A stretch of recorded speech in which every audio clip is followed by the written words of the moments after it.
Hi guys, today ituturo naman natin kung paano yung Master Fader 4 ay may balik natin sa DL, Mackie DL 1608.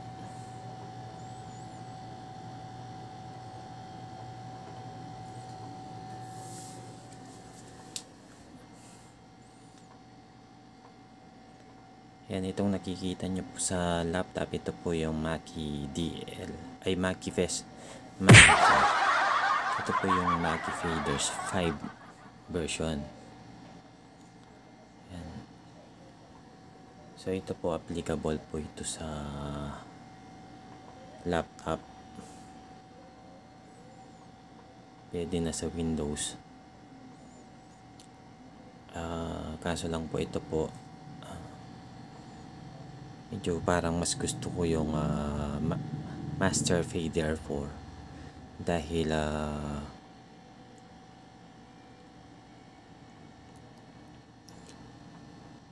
yun ay may yung Master Fader 4 meron siyang record function.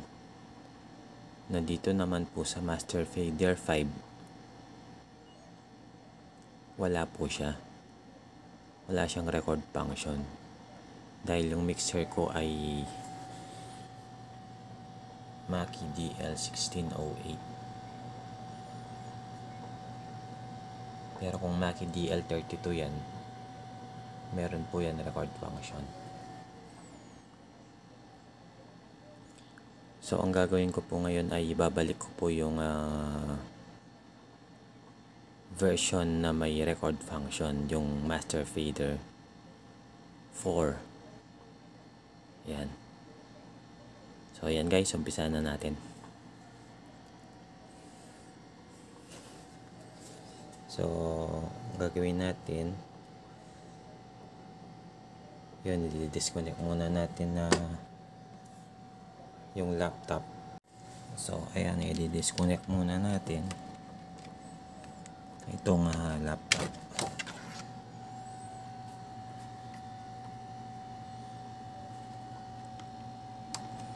Tanggalin natin ito. Pagkatapos lalagay natin itong natin iPad.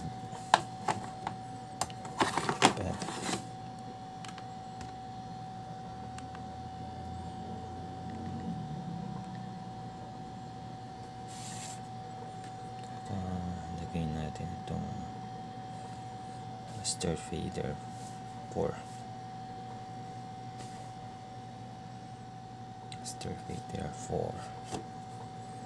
Yan.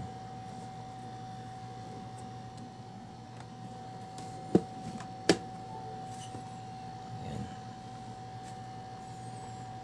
So pagka-connect natin yung Master Fader 4, sabi niya version mismatch. Yung the firmware of the system Master Fader app, please go to App Store, download latest version Master Fader. So ang gagawin natin ay papatayin muna natin siya, turn off power, tapos tanggalin muna natin yung Master Fader 4.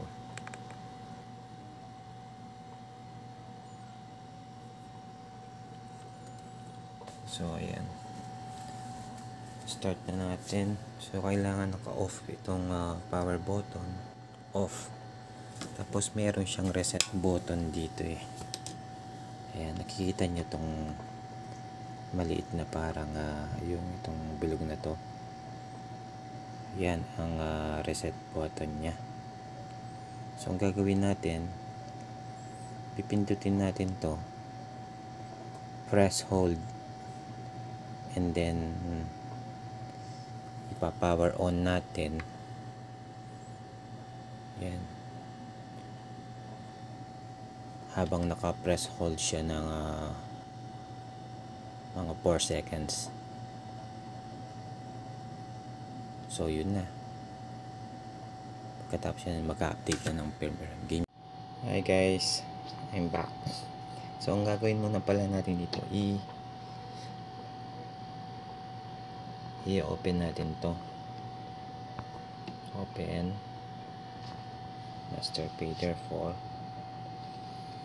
Tapos naka-off tayo naka-off tayo. So gawin natin, press hold natin itong button na to using ball pen.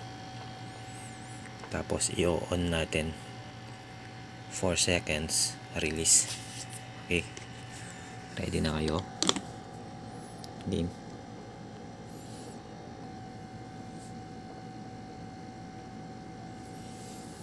So ito na, press natin to, sabay on. Game. Press 1, 2, 3, 4. Tawag.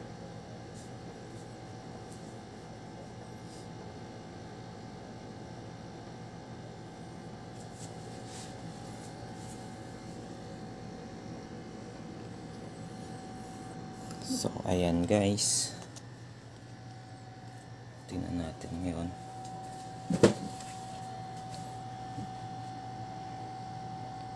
So ayan yung sinasabi niya ngayon. Ayan, device firmware update, and the DL1608 is requesting firmware update. So firmware update na tayo. Say yes to update. Ayan. So if ever man na hindi siya magganyan, ulitin nyo lang po yung process. Kung hindi pa lumitaw to, ulitin nyo yung process, or i-close nyo ito and then i-open nyo again ng Master Fader 4. Kapag lumitaw na po ito, yes, update lang po. Ayan. Master Fader 4 now updating firmware on your DL1608. Oh, the process takes off to 15 minutes. Tagal-tagal. Okay. I'll be back po. So, ito na guys. Boom! Ayan na. Connected na po ang ating Master Fader 4. Ayan po.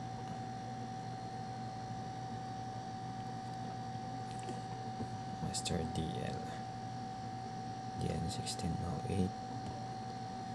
Connected na po siya. Ay, no.